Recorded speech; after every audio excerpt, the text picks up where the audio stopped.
الله أكبر الله أكبر الله أكبر لا إله إلا الله الله أكبر. See, human self-improvement. You see, self-improvement has two types. One is fixing yourself from a material perspective and the other is fixing yourself from a spiritual perspective. In order to be truly right and balanced, we have to be right in both ways, physically as well as spiritually. In the spiritual aspect, there are two separate things, the deeds of the heart and outward deeds. So I was saying that for all of these things, whether you want to improve yourself from an outward perspective or from a spiritual perspective, you must understand that the most important factor is your own will. The fundamental thing for this entire process is courage. What is it? Courage. Whatever you want to do in life, it simply cannot happen without the inner courage and strength to actually move forward with it. Two things are required. One is to get the right knowledge and the other is courage. If the knowledge itself isn't right, then you won't even know which path is the correct one. For instance, you want to improve your health. Someone told you that if you eat 6 parathas every single day, you will become strong. You mustered up the courage and immediately started eating 6 parathas daily. So will you become strong? You will become a paratha yourself in a few days. If you started eating 6 burgers, you would become a burger yourself in a few days, even though you showed great courage. But you did not have the correct knowledge or guidance to succeed. Sometimes the knowledge is not correct. Now people wake up and drink 6 glasses of water on an empty stomach. If a normal person does this on some doctor's advice, the knowledge isn't right. He will ruin himself.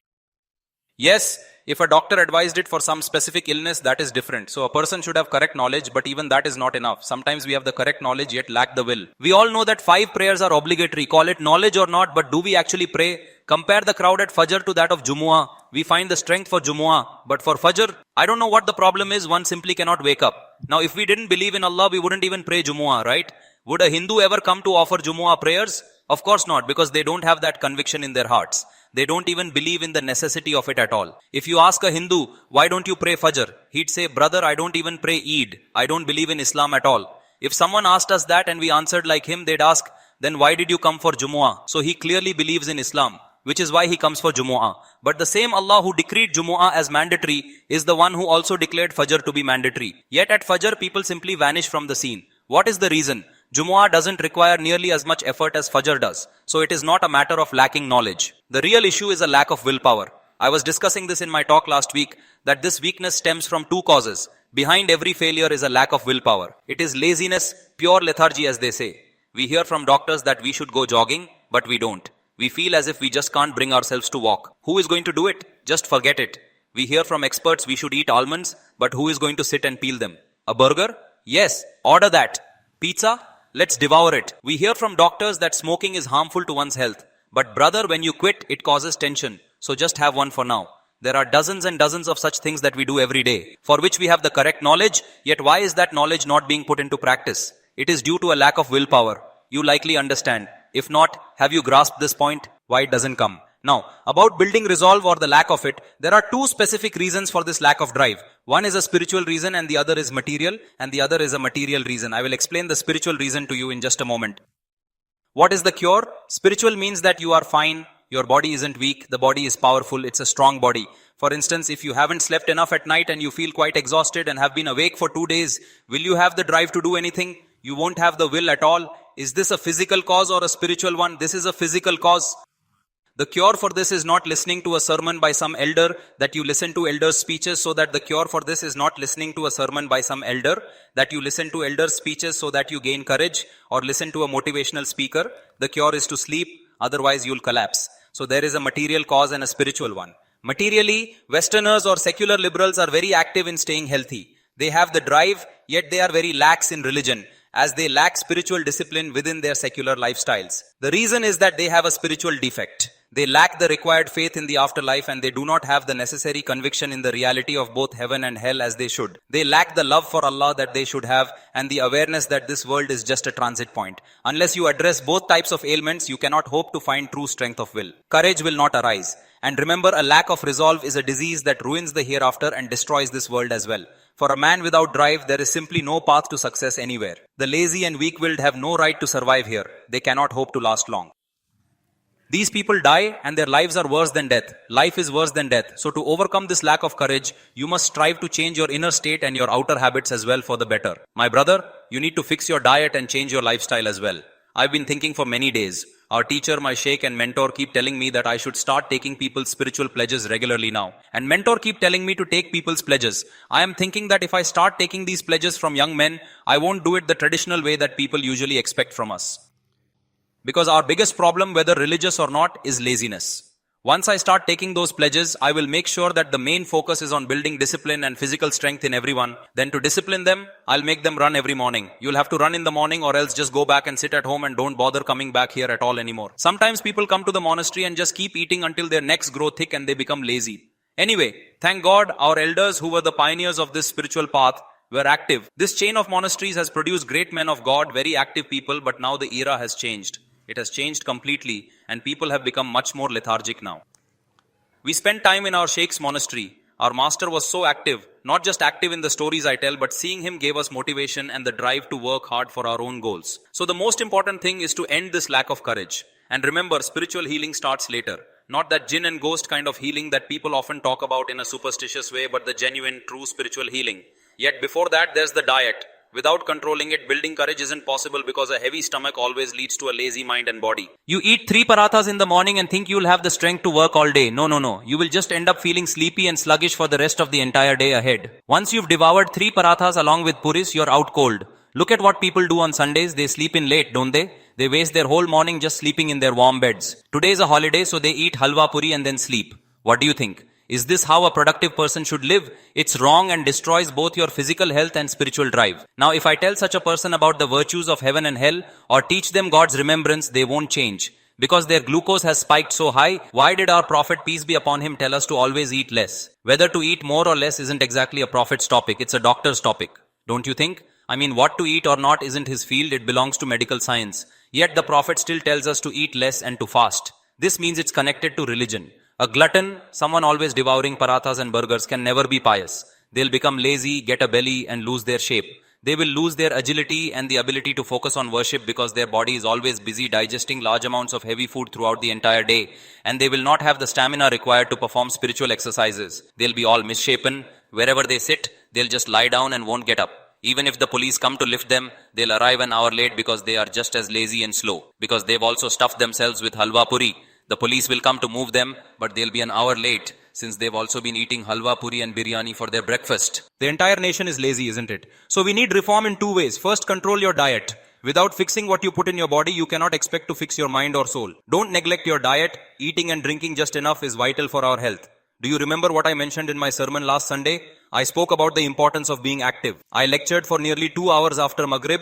And then after Isha, I spoke for another hour and a half, feeling completely refreshed and full of energy the entire time I was talking. I was encouraging the people to eat less. And I told them that I hadn't eaten a single thing in the last 24 hours to show them that it is entirely possible to be active. And look at the power and energy with which I am speaking. You wonder how? I had been fasting since the day before. I didn't feel weak or tired at all because I was focused and disciplined. That is the strength that comes when you control your physical desires. I broke my fast with a little bit at Maghrib and then I ate a meal at 10 o'clock. From 10 until the next day's Maghrib prayer, I didn't eat anything else or have any snacks at all during that entire time. I didn't have iftar. I knew if I ate a full meal at Maghrib, I wouldn't be able to lecture because I would become too sluggish and heavy and my brain wouldn't function as sharply as it needed to for the talk. So I just had 2 dates and some lemon water and I felt perfectly fine. That's the kind of energy it gives a person when they stop overeating and start focusing on what truly matters. I spoke until Isha and then I took just 1 sip of that lemon water with honey in it.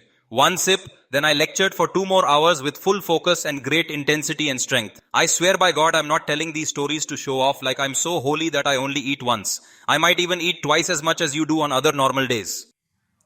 But I have to tell you the right thing. This habit we've imposed on ourselves, eat, thinking it's vital for survival, is actually one of the main reasons we are so weak and lazy. Eating this much is completely wrong. The Prophet PBUH said that even a few morsels are enough for the son of Adam to keep his back straight and stay healthy. 1 person's food is enough for 2 people to share. Eat less, eat well-prepared food, but always eat less than you feel like eating in order to stay healthy. Now, if I broke my fast with dates and lemon water, using honey instead of sugar, if I ate less but had 2 fritters, I would have felt the difference in my energy levels. Then those oily fritters would be mocking me during the lecture, asking who is actually going to digest them. Am I making sense? Do you truly understand the deeper spiritual and physical point that I am trying to make here today? To stay active, controlling your diet is essential, which religious people are really overindulging in right now without realizing the harm it does to their spiritual focus. Use your mind to think about being pious, brother. The mind gets sluggish because of your body's glucose and insulin levels being constantly imbalanced due to the heavy food that you consume. When you consume sugar, insulin will be released to process it, so your body is stuck in a struggle between insulin and sugar all day. It stays busy with that metabolic process, so what else can it do for your spirit? This is why it's part of our faith. Every nation has religious foods, but Islam has no specific food. It's about not eating much and keeping your body light and your mind clear. I'll conclude with a story and continue this next week. Act like a proper human, because without this self-control, my brother, it's simply impossible to achieve any level of spiritual success. Troubles are coming, troubles are coming. This is an authentic hadith from Bukhari and Muslim. The first evil to afflict this nation after the Prophet will be the obsession with worldly comforts and food. Excessive eating will come, lies will come, and more food, false testimonies and more food will become the norm for the people of this ummah. Eating. This is the greatest evil in this ummah. I am conveying the gist of a hadith. Every nation has its specific foods. Among the Hindus, for example, they have their traditions. There are specific types of laddus, that is their food. Others have this, others have that. What is in Islam? In Islam, it is do not eat. This is our distinct hallmark, that by fasting, what do we do with food and drink? We give it up. I'll share an incident. It was Maulana Qasim Nanotvi or another elder who had a debate with a Hindu Pandit.